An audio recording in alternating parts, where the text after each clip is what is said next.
he's not a fortune teller. He's got the entirety of the past at his fingertips, but I think his sort of vision of the future is slightly cloudier. So that's my excuse for why Bran didn't say anything. But I think it's quite cool that it's left slightly ambiguous and that you can read into it. I've read loads of things about like Bran is actually still the Night King or whatever, and yeah, you can sort of read into those situations and think, wow, has Bran just sort of sat back and let the Starks win, or is he really, you know, a bad guy all along? And I think that's kind of what was one of the cleverest things about the ending, is that it doesn't conclude everything very neatly. You don't have your sort of set endings and, you know, you can sit back and go, right, well, this happened to them, this happened to them. It's left totally open. You know, the kingdom's in total disarray. Arya's going off to start her own journey. Sansa's now queen. Bran is king, and they're storylines that could, you know, warrant their own spin-off. But they don't. But they're left in, you know, they're not finished. There's no full stop. There's no period. So it's almost as if the world of Game of Thrones exists still somewhere in the ether, which I think is quite nice, that it's not finished conclusively. It lets you kind of read into it, like with the Evil Bran theory. And while we all hope you have a very long reign, who would you want to succeed you? Ooh, well, I mean, if the lifespans of previous Three-Eyed Ravens are anything to go by, there's not going to be anyone succeeding Bran for a couple of thousand years. So we'll be no one alive at the moment. I don't know. I think it'd be fun. Maybe the Night King's still knocking you out somewhere, and he'll pop up when Bran dies. And be like, oh, you can carry on, mate. And Maisie, I saved you for last in this round, but I have two for you. First, is Arya let down poor Gendry as sweetly as Arya being Arya could? But if after she's like toured around a little bit and come back and visit Sansa, does he have any chance? I think Arya has always been a lone wolf. I think she's always felt like a bit of a misfit in her own family, and I don't think being with a partner is what would make her feel the most at home or the most fulfilled. So I think that was kind of what that whole exchange was. It was just trying to understand that and know that it isn't necessarily what she wants, which is like an important learning curve for everyone, I think. So they'd probably like see each other at like a friend's wedding and be like, oh, hey, like, it's good to see you, how you been? And then they're like, oh yeah, like, so good. And you're like, cool. So Gendry shot later on. Yeah. And another one for you. After Arya killed the Night King, some Jon Snow fans insisted that one reason she did this was because they thought Jon Snow was yelling, go, go, go, and he was distracting the Ice Dragon so Arya could run in and make her move. So let's settle this. Did Arya run in and kill the Night King on her own, or was Jon Snow helping her and she was doing what Jon Snow was telling her to do? She did it on her own. Well, you know, if we're going to give credit to anyone, then it's Melisandre. Melisandre knew what she had to do to put the mission in Arya's head when she's really at like the lowest point. I think particularly for that episode, this is the first time that she's been fighting, but now she has something to lose. For so long she's been on her own, and being back with her family has made her that much more vulnerable. And I think if we're gonna, you know, put it down to anyone for getting Arya's head back on track and helping her to like go and finish the job, it was Melisandre and the brown eyes, blue eyes, green eyes, blue eyes, all the eyes. So now that the series is over, for each of you, I'm wondering, what is your all-time favorite line from the show? Could be your character, could be another character, but what is your all-time favorite line? There's so many quotable lines. Let's start with Nikolaj and kind of go down the line here. My favorite was the line when we found out why Hodor was Hodor. So hold the door.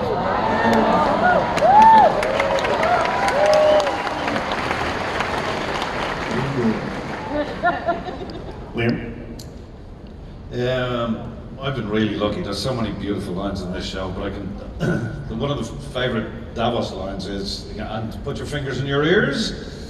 Nothing fucks you harder than time." I think that's magnificent and so true.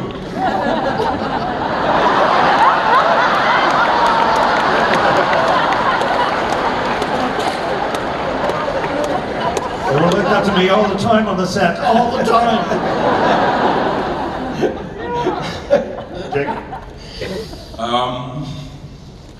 I'm not like, I know this is really obvious, but Vala Morghulis is like, I think it's it's a very obvious statement. All men must die, but I think it kind of encapsulates the show in a really powerful way. Well, thanks for that. I just think it sounds cool. Liam, you're welcome to. Thank you. Next. I'm going to selfishly choose one of my own lines. I really liked Not Today. I have nothing to add. I'm going to pick one of my own as well, and I've always liked lines of dialogue that tell a complete story outside of their own, the own entity that is the sentence. And when I first read the line, "I always wanted to be a wizard," back in season 1, I just thought, oh, that's a funny line. But I think the more you learn about Sam, the more you realise what a story that line tells about his childhood. Because you're dealing with somebody whose childhood was so tough and so hard and so brutal and unforgiving that he had to create this alternative reality for himself to exist in. And he always wanted to be a wizard because he always wanted to be something other than what he was. He always wanted, I just have this idea of him going to bed and, you know, waking up and just I'm still the same. I've not changed, and he would give him anything to change. Wow. And those kind of worlds are created by people who find reality tough and find the body that they inhabit a tough place to inhabit. So it's not just, it's a funny line on the surface, but the more you learn about him, the more you learn about his childhood, his relationship to his former self, and the journey that he goes on, you realise that tells you everything you need to know about what he came from and what he's grown out of.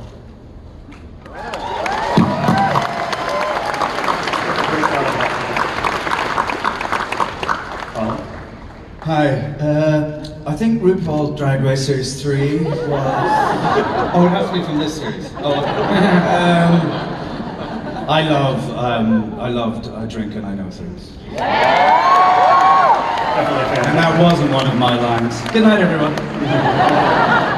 Brilliant Peter Dinklage as Tyrion. Yeah. I Drink and I Know Things. I think this is kind of one of my lines. It was originally Littlefinger's, and it was in that great exchange between Varys and Littlefinger. And the whole speech is brilliant, but when he says chaos is a ladder, I think that kind of sums up a lot of the world of Game of Thrones and how you get ahead in it. And I especially love that because I got to repeat that back to Littlefinger in a scene, and it's not often you put Littlefinger on the back foot. So that was something really fun to get to do as an actor. Fantastic. Liam, you recently confessed to pilfering a bunch of Game of Thrones props over the years. It was bigger than a bunch. The list includes a Dothraki sword, a Davos's finger bone bag. It says here money, I'm assuming prop money and not actual embezzlement from the production company. And a hand-carved stag, which I assumed belonged to Streen, so you kind of took it from her too. Too soon. I'm surprised HBO didn't shorten your fingers for this, but since they didn't, I'm wondering if anybody else in the panel wants to confess to taking something, not being given something, not as a gift, but taking something from the production that they were not supposed to. I took the stuff they took as well. On my very last day on Game of Thrones, I thought, I've got to take something. So I ran through the set I was on, which was actually not even a set I'd ever filmed on. I was doing a promotional shoot for EW, and I just grabbed whatever I could. And so after spending 10 years on Game of Thrones, I've left with a wooden spoon. Very practical. I stole most of the scenes I was in.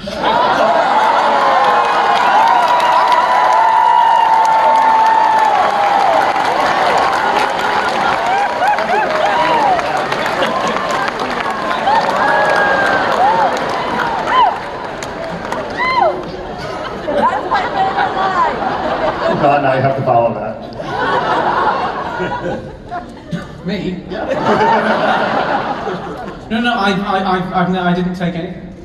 I've never taken anything. And it's so weird. You can test how well people have been paying attention to the show sometimes, because I keep saying, and it's true, I've never taken anything because I have a pathological fear of getting in trouble. I just can't deal with the idea of being in trouble or being to blame for something. And the people say, oh, he's exactly like Samwell in that regard. And you think, have you ever been paying attention? Samwell steals everything.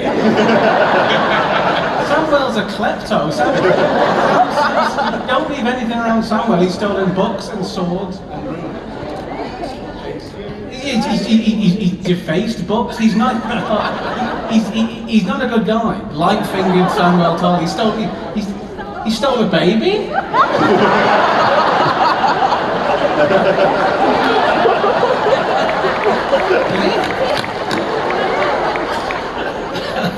Oh well, he stole a baby. He stole. I didn't steal Gilly either. You can't steal her. She's a person, not a goat.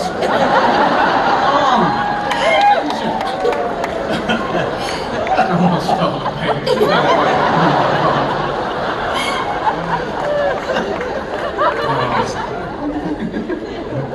Maisie, what about Did you yourself? still stolen any babies at all?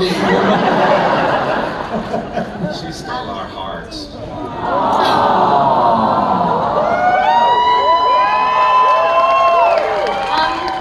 I didn't really steal anything, but when we were doing the scene where Arya's taken the waif's face and she's putting it back in the Hall of Faces, and there's this trail of blood, so as like they could do the resets really easily, they use these little like silicone like blobs of blood so as it wouldn't like slip all over the floor, but they'd just stay.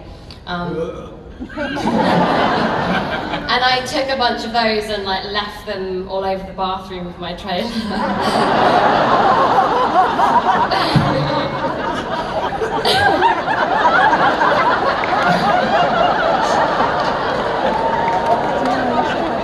Something wrong with you. Like, why the scene?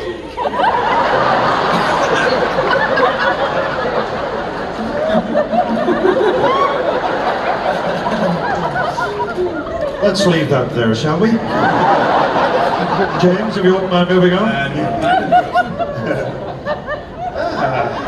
Let's see. Okay. Let's go to this one. Is there anything you were told about your characters, either from the showrunners or from George R.R. Martin, that didn't make it into the show? Any sort of piece of backstory or something that you thought might happen or whatnot?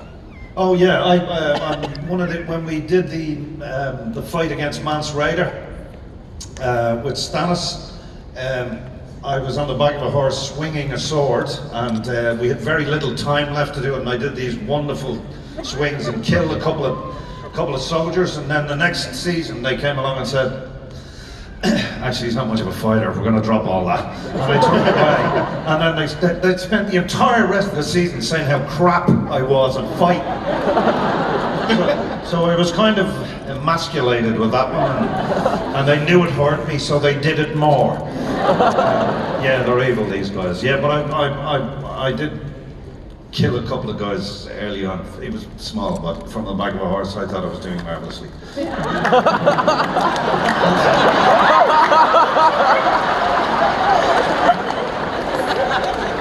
I'm not doing the reshoot of season 8. I'm not doing it.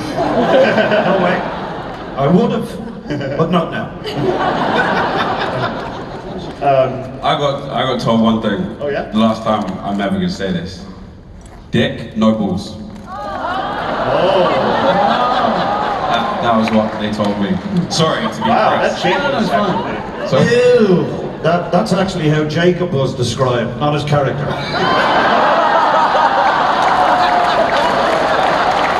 Good night, everybody.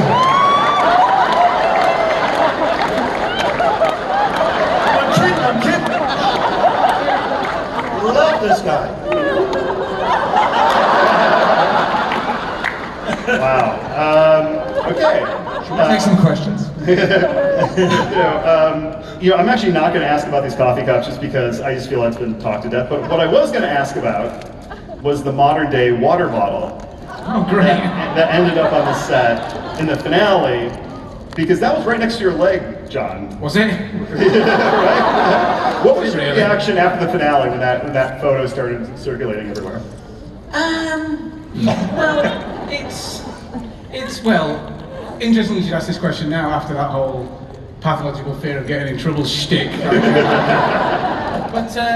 But no, I've always been somebody who's taken a lot of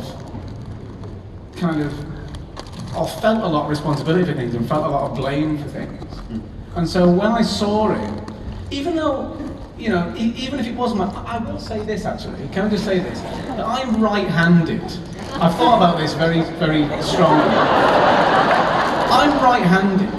So if I'm drinking a water bottle with this hand, my right hand, right? If I was going to put it on the floor, I think I'd put it on this side of my leg, right? But the bottle was on this side. So, as a conspiracy theory, I'm not trying to clear my name here too forcefully, but I will say that there's a guy on this side who might be kind of right-handed as well. I don't think I think I've taken enough blame for this. Right? No, say the name and shame. Liam, so everybody else was dead. So hold on a minute. No, it's not. And Jacob was standing up, I think. Yeah, do you know a good point actually? I don't drink water.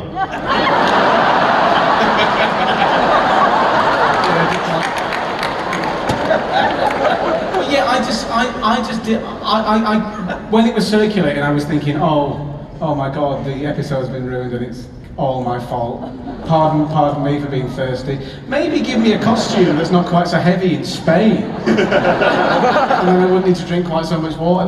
But I think there were several stages in between that day and it being on TV where that could have been gotten rid of. Yeah. It could have been spotted, and could have been taken out, but The Samwell doth protest too much. I like that it was kind of half hidden. It was like kind of half behind the chair leg, like it was kind of half scooched back there. Kind but of not entirely. poking his head out, yeah, trying to get on telly.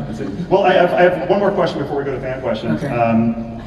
What will you miss most about playing your character? Not working on the show, because people always say, oh, the cast and crew.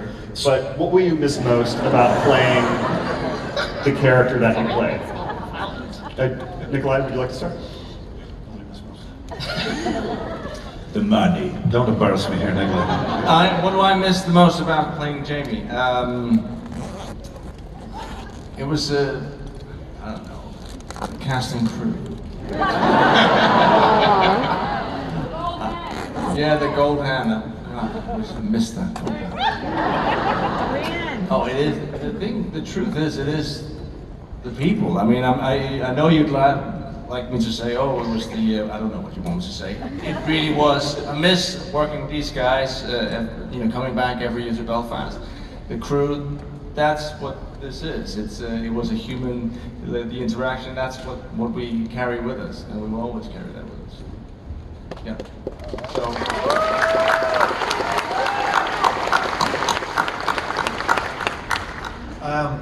it was a very strange thing. There's very few jobs that you go onto, they're like Hempstead, that everybody that's on the set is like incredibly wonderful at their job. It's like a perfect storm. We had these beautiful words that we were handed by George and David and Dan, and you're working with these crews who are incredibly quiet and efficient and precise. The props, the costume, and there was a kind of a magical sense of it, and we had these incredibly long scenes that were so right. These words were so right for those characters and everything else, and it's very, very rare that something that comes along that feels almost faultless, that feels almost gorgeous. And it was just, every day was a pleasure to go to work. I'll miss the elegance of it and working with people who are at the absolute top of their game, and I'll be very, very lucky if we come across that ever again.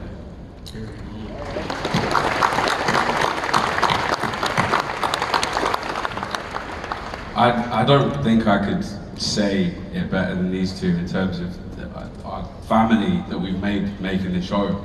And it's just the mundane things about getting up in the morning and hanging out in the makeup truck is so fun. I miss that so much every day. But in terms of a character thing, I have like a very chaotic mind, and I can be very restless, and I talk too much, and I laugh at everything, and I'm quite a panicky person. And sometimes for 5 to 10 minutes during a scene, I get to be this person who's so in control of themselves and is so still and calm, and that's been a really powerful thing for me to be able to do that. That's been really special. I didn't know that I'd be able to fall into that, and I don't think I quite realised that until sort of now, sort of this far removed from it, that was a really important thing for me and my head. And also I'm going to miss spear fights. I love spear fighting.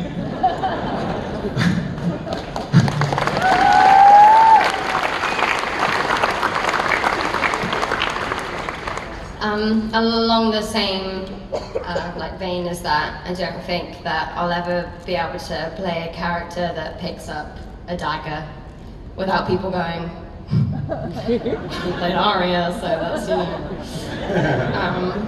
So doing all of the combat fighting and working with swords and doing something of this time period, I'll really miss that. I don't think I'll ever do anything like that again for fear of just repeating myself. So yeah, that's been incredible, and I've really loved it.